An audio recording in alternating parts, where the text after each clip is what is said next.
by Richard GriffinBaseball ColumnistSun, July 15, 2018. The daily formula for the Blue Jays as the All-Star break arrives is simple: stay competitive.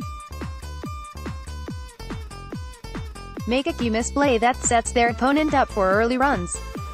Then there's a chance for another error or misplay later, to be sure the starter throws too many pitches and is out of the game. Bring in the bullpen to record maybe as many outs as the starter. Post-game, identify a bright side to the loss. Rinse and repeat. On Sunday, in a 5-2 loss to the Red Sox, no. Once starter Marcus Stroman took to the mound for the final game before a 4-day break. After a first-inning homer by Xander Bogaerts, second baseman Devin Travis missed a swipe tag and bobbled a grounder before he could make the out at first, setting up the second run. Boston's Xander Bogaerts, Saturday's walk-off hero, rounds the bases after launching a first-inning off Blue Jay Marcus Stroman his first time up on Sunday at Fenway Park. Stevenson, AP, in the fifth inning, left fielder Teoscar Hernandez raced back and shied away from a catchable ball that landed at the base of the Green Monster for a Sandy Leon double. That play set up another 2 runs against Stroman, with his day ending after 5. Then Mr. Brightside emerged to point out that Hernandez homered, his 15th of the year, to tie the game in the third. Ryan Tepera came off the disabled list and threw a shutout inning, and Randal Grichuk batted leadoff and came up with 2 hits. There was also bad injury news. Face it, there will never be any change in the way center fielder Kevin Pillar plays the position, and that's the way the Jays like it. It's that reckless abandon that created the much-hyped Superman persona. On Saturday, he found his kryptonite while making a diving catch in short center that turned into a double play but cost him 6 to 8 weeks. It began as just another day at the office, but immediately after the play Pillar trotted off the field, walked straight into the clubhouse and was out of the game. On Sunday, Pillar was placed on the DL after an MRI that found a sprain of the sternoclavicular joint at the base of his neck. In addition, infielder Lourdes Gurriel, who had been accidentally kicked in the back of the head by Red Sox pitcher Eduardo Rodriguez on Saturday before making a key error in the 10th inning, suffered post-game concussion symptoms and was placed on the 7-day DL. He's eligible to return next Sunday. There is no doubt that it has been a disappointing season for Jays fans. At spring training, there was the promise of a solid 5-man rotation and a deep and talented bullpen.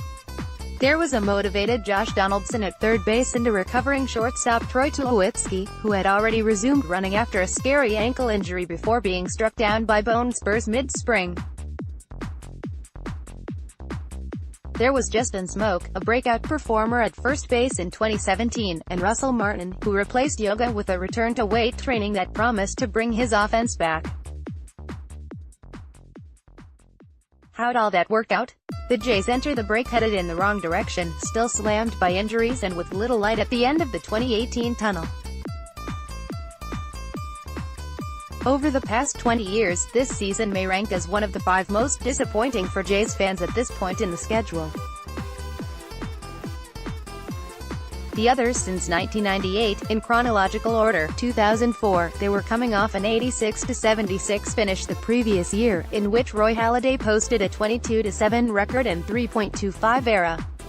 They reached the break at 39-49, with Halladay battling shoulder issues and manager Carlos Tosca on the hot seat. He was fired 26 days after the break and replaced by John Gibbons. 2009. Once again, the Jays were coming off an 86-76 finish the year before, a season in which manager Cito Gaston had returned to replace Gibbons and turn the offense around. But it became apparent that Halladay and GM J.P. Ricciardi had mutually agreed upon a separation, with the Jays exploring trade offers as the team limped into the All-Star break by losing 12 of the last 15. Fans understood that Halladay had done everything he could, but needed to go because he had been told the organization was headed into a rebuild. It was the end of an era and Ricciardi was fired in October, replaced by Alex Anthopoulos. The deal was finally made in December, sending Halladay to the Phillies. 2013. Never has there been a more dramatic turnaround in fan expectations than after the 2012 season. The Jays were becoming an afterthought in the Toronto sports scene when, in November, Anthopoulos pulled the trigger on a series of moves that made them the Vegas betting favorites to win the 2013 World Series. The fans' emotional rise and fall puts 2013 on this list, as they arrived at the unofficial halfway mark in last place in the AL East with a 45-49 record. Starter Josh Johnson was awful. Cy Young winner R.A. Dickey was inconsistent. Shortstop Jose Reyes was injured. Left fielder Melky Cabrera was slow and defensively suspect.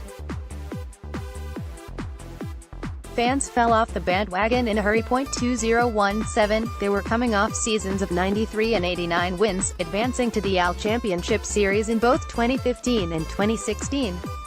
The Jays boasted Stroman with 200 innings, Aaron Sanchez with an AL leading era, and J.A. Happ with 20 wins.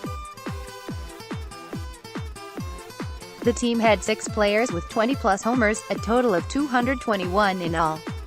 But by opening day in 2017, management had replaced Edwin Encarnacion with Kendrys Morales.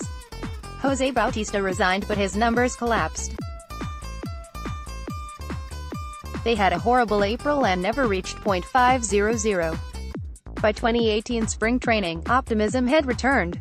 Now this. Richard Griffin is a sports columnist based in Toronto.